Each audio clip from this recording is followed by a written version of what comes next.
Hearth Evil by tortfeasor. Chapter 10. Things Fall Apart. I spoke at length with Her Highness about the plan. We've already managed to surmount one of the greatest hurdles we have faced, reconciliation with Commander Hurricane and Private Fancy. It's rather hard to look at a pony in the face after you wronged them so, believe me. Private Pansy is one of the kindest, most caring ponies I've ever met. A fact I wish I've known on that terrible day so long ago. Knowing what I now know, it's come as no surprise that Private Pansy did what she did on that day. Still, it would have brought tears to a stone to see Princess Platinum tearfully beg Private Pansy for forgiveness, and to see Private Pansy grant that forgiveness. My opinion of Commander Hurricane has also changed a great deal over the years. It has been a long while since he retired after the last of the Earth Pony rebellions were put down. Longer still since that horrible day that started all this. Yet, Commander Hurricane still makes the time every day to see to it that Private Pansy lacks for nothing. It is one thing to say that you'll look after another your whole life. It's quite another to make good on that promise. I thought I understood Commander Hurricane's loyalty merely by her service to New Unicornia. To see her stand by a Pegasus shunned by others, however, makes me rethink all I knew about the word. It makes me wish we had attempted this reconciliation a lifetime ago. It'll be good to have ponies like them around. Princess Platinum and myself are already suffering the cost of success. We've become legends in our own time. I could scarcely believe it when the ponies constructing the new school approached me and asked if I would do them the honor of allowing them to name it after me. Me? Doing them the honor? I thought myself honored when Starsgold the Bearded took me as a student. I thought myself at the height of honor when Princess Platinum asked me to be her advisor confidant. I could still scarcely think of myself as worthy of having a school bear my name. That's why it's good to have Commander Hurricane and Private Pansy around. Too many ponies these days think that Platinum and I can do no wrong. The rest believe that something is wrong just because we say it. The plan, seriously complex as it is no different. Our devotees think that sealing those horrible monsters once and all will lift us to the status only held by such myths as Celestia and Luna. Our detractors say it will only bury us under all winter. Commander Hurricane and Private Pansy have seen us at our worst, but I hope that recent events have shown them the bare parts of what unicorns can do. It is true that I'll have to undo the original seal I placed in order to build this new magic, but I cannot see us living forever with this mirage of summer we have now. I almost want to tell those backward unicorn nobles that once we use the magic of all three pony tribes to restore the seasons, Princess Platinum will use that as an excuse to give Earth ponies the liberty they deserved. I won't. Her Highness certainly failed to appreciate when I made the joke. I don't know when I'll have the opportunity to put any more thoughts on paper outside of what I have to write down to keep this new spell straight. There's so much to do and so little time to do it. Stars would appear the last when I say it, but I can feel my advancing years. Wonder how long we can last before some falling out must happen between those who support Platinum and those who would rather see us freeze and starve than admit Earth ponies are no less than the rest of us. That's it! Twilight exclaimed with joy. That's why Clover's spell didn't work. When Chancellor Playhead and Smart Cookie were killed, they lost the ability to use Earth pony magic in the seal, and I doubt Commander Hurricane and Private Pansy would have been willing to donate Pegasus magic either. It also means that Sombra's plan will never work. He'll run out of Earth ponies to feel his magic eventually, and then it's lights out for pony kind. Twilight turned to the walls he had taken up with papers, trying to cover the mysteries of Clover the Clever's last spell. It was full of figures, diagrams, and charts that never seemed to quite add up to a complete working spell. Until Clover the Clever had reached out across the centuries from her grave to give Twilight her last clue. Oh, there were still the details, and they could prove tricky as any spell I ever attempted. But Twilight had finally had a full picture of what she had to do. Okay, let's go back over this from square one. I have to make absolutely sure that I understand this spell perfectly from start to finish before I can even think about casting it. Clover the Clever confirmed my fears that we're going to have to let the Wendigos free to seal them back up. We only have one shot at this. But now I think I know what I have to do to put each part to make this work.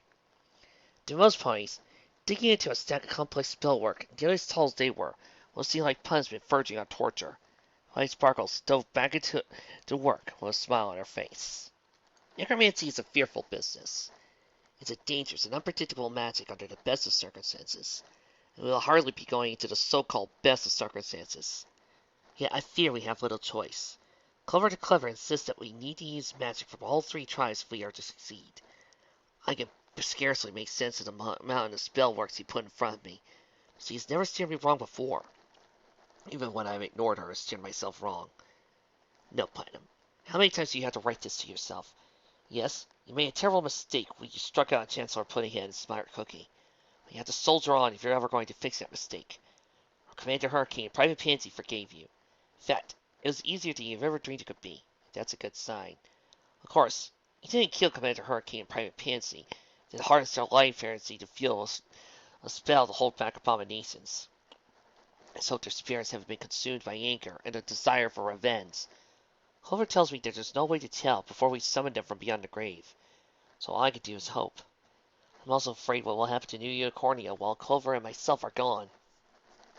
Even a unicorn as magically average as myself knows that if you're going to chance necromancy, it has to be where the pony you're trying to contact left this world.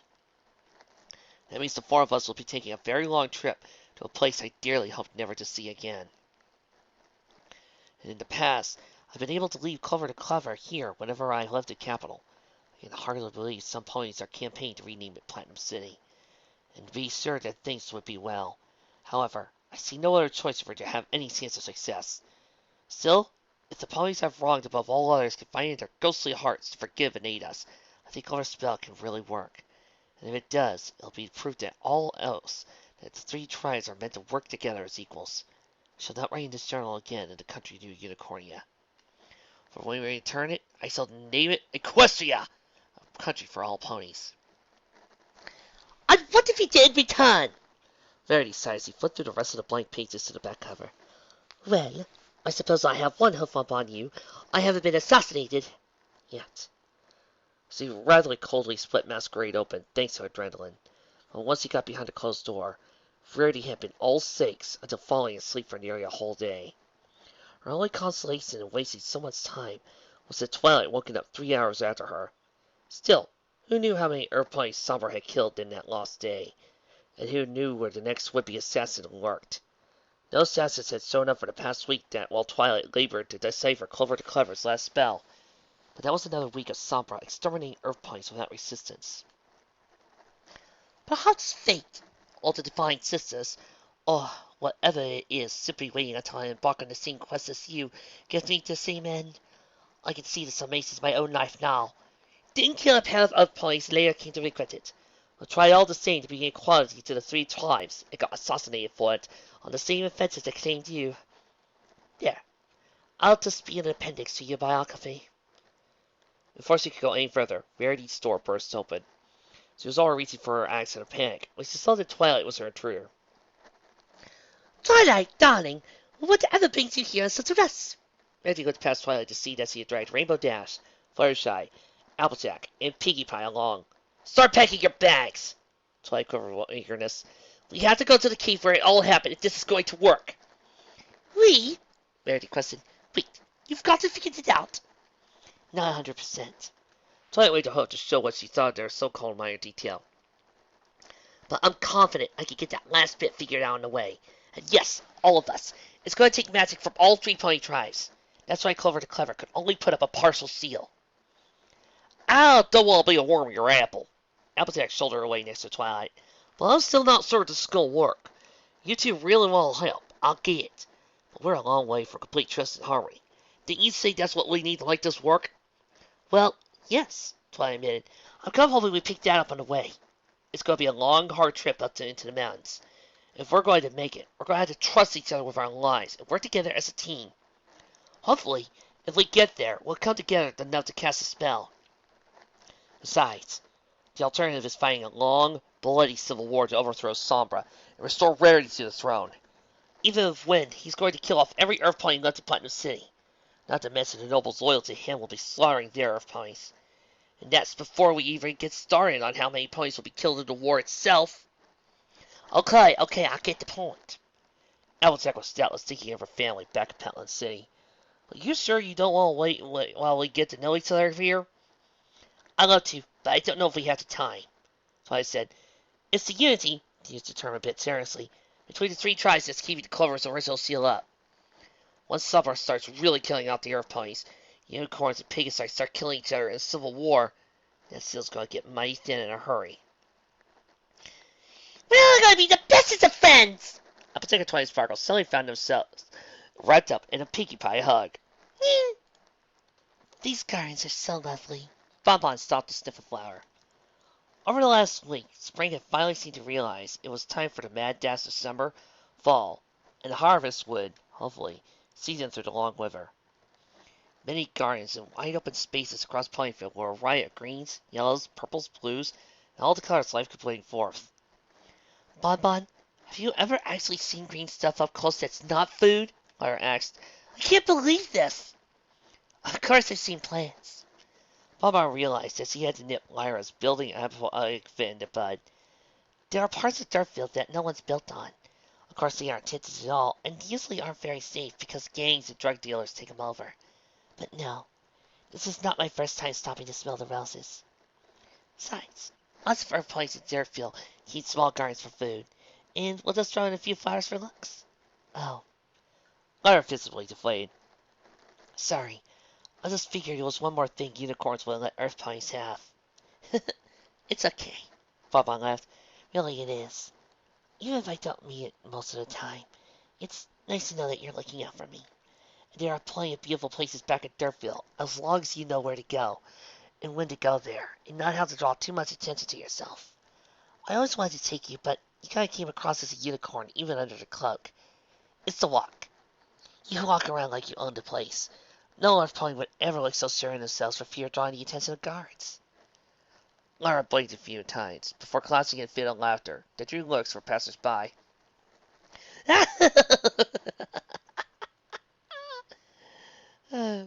I knew it! When Twilight Sparkle first had me bring her down to Dirtville, I thought to myself the way she just bowled down the street, expecting everyone to get her away, practically screamed outside her. I wanted to ask you if I acted all unicorns too, but stuff started happening pretty fast after that, and I never found a chance. Bonbon rolled her eyes at Lyra, being Lyra. Come on, let's get some food in your unicornish mouth. I saw a cafe a few blocks up the street, advertising food with the spring flowers. It's been forever since I've had a Daisy sandwich, and I'm not going to pass this opportunity up. Please, Ryder, don't kill either one of them off. I beg you. At first, Lyra and Bonbon had been nervous about going out into Ponyville together. Despite all the evidence in front of them that Ponyville treated its Earth ponies indefinitely better than Platinum City, they were both wary of advertising any sort of relationship. It didn't take long, however, to see that Earth ponies in Ponyville casually went around with Pegasi and unicorns for reasons both professional and personal. Earth pony waiter at the cafe seemed to take no particular notice of an Earth pony sitting down with a unicorn. She merely wrote down their orders with an ease, just as he had started schooling denied so many Earth ponies in Platinum City. While they waited for their orders, Lyra and Bonbon contented themselves watching the flow of pony kind up and down the street. Several times ponies that had come from Platinum City waved at them, and a few even stopped to talk. Bonbon initially felt some guilt that she wouldn't be following them into the forest and onto the farms.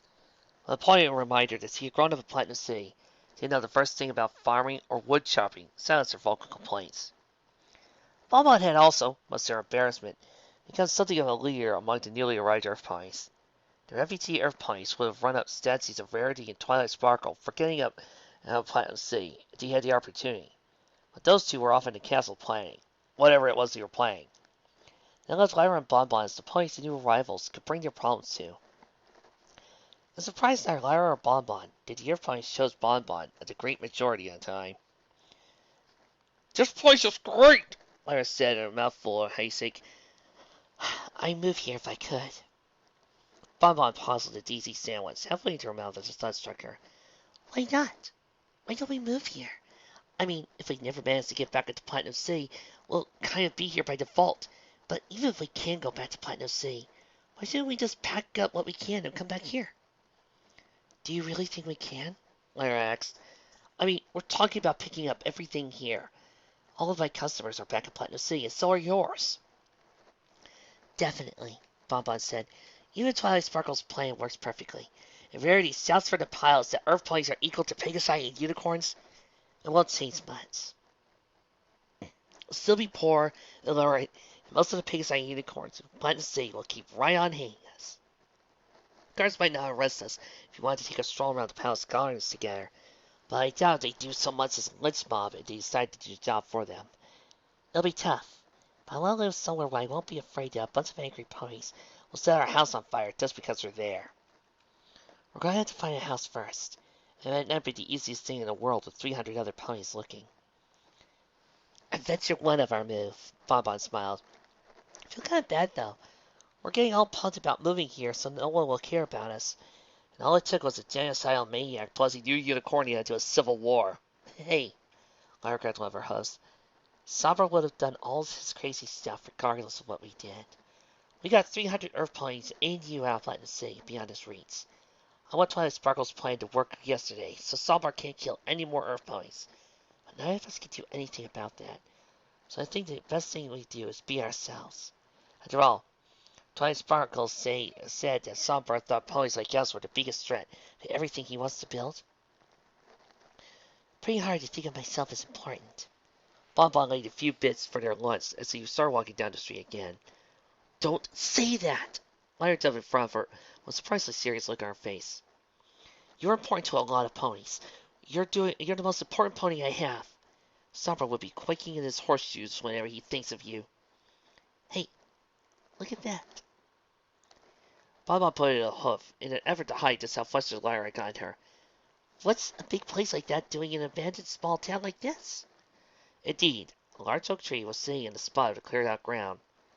Someone had put a door and windows, and even a balcony on the upper floor, but the windows were dark and boarded over. Excuse me. Bonbon grabbed a passing pony, a brown Earth pony stallion with an hourglass for a cutie mark. What's this big abandoned tree? Oh, that! The stallion said in an accent that neither Lyra or Bonbon found quite familiar. That's the town library. Or it was going to be the town library. A few years back, just before it was going to open to some ponies from Platinum City visiting, I gather they made it rather clear that opening a library with serve Earth ponies will wind up being very bad for Ponyville. I'm sorry I don't know all the specifics, but I'm very new here myself. Lyra and Bonbon thanked the pony, waving bye-bye. Bonbon, are you thinking what I'm thinking? Lyra looked at her with a mischievous look that more often than not promised Bonbon would end the day, giving yet more ponies reason to think he was never happy about anything. Baby? They're not using that tree for anything. Lyra grabbed her and turned her to face the oak tree. And I say we know a few important ponies around this town. Who owes the favor? Our three. No, Bonbon said in disbelief. Yes, it'll never work. Only one way to find out. Lyra set off for the castle with Bonbon, quite literally, in tow. Twilight was quite impressed with the stocks of cold weather gear Ponyville had acquired. She traded in her cloak for proper boots, a coat that tucked quite neatly into her boots, and a hat that could pull down to cover her face and neck as well. It might have seemed like overkill in Ponyville, where spring was taking hold, and it was, but up in the mountains where Wendigos were sealed, spring hadn't been seen since before there was a New Unicornia. Here, Shining Armor walked up with a strange-looking object. You might want to take this along, too. What exactly is it? Twilight floated around. It appears to have some sort of length that felt like bone, 2 slits cut into it, and a cord hanging from 2 holes on the side. Eye protection, Shining Armor said. Gem hunters going out into Ponyville up to the mountains made them so they could still work during blizzards, and I'll wear a case if the sun comes out and shines off all that white snow. Thanks. Twilight slipped onto the bone into her backpack. Now let's go see if the others are ready. Do we really have to carry all this? There's no mistaking Rarity's weight, and no door that could ever hope to overcome her volume. Yes, you do. Raritas was tightening various straps of Rarity's backpack as Twilight and Shining Armor entered the room. Once we get out of the Everfree Forest, which is plenty dangerous, by the way, we're going to have to carry everything, because there's exactly 0 food or stuff to burn for fire once we head into the mountains. Plus, we'll need snowshoes and spare boots, and I don't think you want to be sleeping outside, so we're bringing some tents. Hey, you have the lightest pack. Twilight! Rarity spied her. Darling, could you do something about these faucet abominations we've been given? I can accept that when I fled Platinum City, I didn't have time to pick a cloak with being seen in. But we have time to prepare now, and I, for one, refuse to be seen in such a state if it can be helped. Rarity, Twilight rolled her eyes. No one's going to see you in that coat and that combination. By the time we have to wear them, we'll all be crusted over with white snow. I think we'll all be a bit busy to find Wendigo's cave without freezing to death to care whether or not we're showing up in the latest fashion. But no, Rarity whined. No mistaking where y'all got to. Applejack walked into the room, seemingly unburdened by the heaviest pack. I'm not interrupting anything, am I? Firesight slipped in behind Applejack. Not at all. Twilight said, we're just waiting for Pinkie Pie. As if her name were a magical summons, Pinkie Pie appeared. Come on, you sillies! I'm just sitting outside waiting forever for you! I can't wait to get outside and start making friends. Oh, this is gonna be so much fun! I don't know if we're ever gonna make so many friends at once! You know, you don't have to do this alone, Shiny Armor said as they walked out towards the gates of Pineville.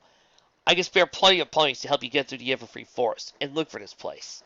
Hey, I can spare myself if this is really that important. Hey! They all turned to see Lyra dragging Bonbon, quite literally towards them. There you are. Listen. Lyra was cut off as Pinkie Pie grabbed Bonbon away from her tearful embrace. Oh, I am so sad to leave you and everyone else behind. I keep saying goodbye to friends you to make new ones. You're the bestest, most funnest boss I ever had. It's okay, Pinkie Pie. Bonbon shook her circumstances in stride. I'm sure you'll all be back with good news before you know it. Then will make plenty of ponies happy. When you get back, I'll even throw you a moving party for Lyra and I. Moving party? You're moving? Yep. Lyra said in a maniac tone that perfectly matched Pinkie Pie. That night, Twilight and the others began to understand Bonbon's fears of Lyra and Pinkie Pie being in close proximity for any length of time. We love it here. In fact, any of you think you might be able to pull some strings with yourselves and let's buy that old tree that we're going to make a library? Library? Shiny Armor looked at her confused. Wait! Oh, I could not have thought of that. It's perfect! You two could definitely have that place. You'll have to share it with some of the other ponies for a while, though. It's going to be a while before we can find enough houses for all the ponies to brought from Platinum City. A big place like that is just what we need to help start spreading them out. It appears you'll have your host full here for a while longer. Rarity seemed to have gotten the winding out of her system, and back to being all business. Besides, Rainbow Dash assures me that 6 ponies have a much easier chance of making it through the Everfree Forest unmolested than with 60, or however many ponies we took with us. Not to mention, Twilight sparkled ahead, Summer is going to keep you busier than you know what to do with before long. Rarity sent out all those notes when we arrive, and these will be reaching their destinations about now. And that means civil war in a few days' time. Shiny Armor glitters at a thought. I appreciate everything, really, Rarity said, but one of us has to stay here. Rarity pulled out an envelope from her backpack, gave it to Shiny Armor. A great deal of our problems could have been avoided had my father simply drawn up a will. That's a mistake I would not be making. You, Shiny Armor, have to stay here because Twilight and myself, gone, you're in charge of things, as it were. I'm what? Shiny Armor looked at the envelope, though it suddenly turned into a venomous snake. If I die and there's danger enough ahead, Sweetie Pie will be near the region for years. I'm trusting you and Twilight Sparkle to see New Unicornia safe until she is old enough to take the throne. Probably for quite a while after that. Rarity, Twilight began. Oh, hush, dear! Twilight put her hose to stop her.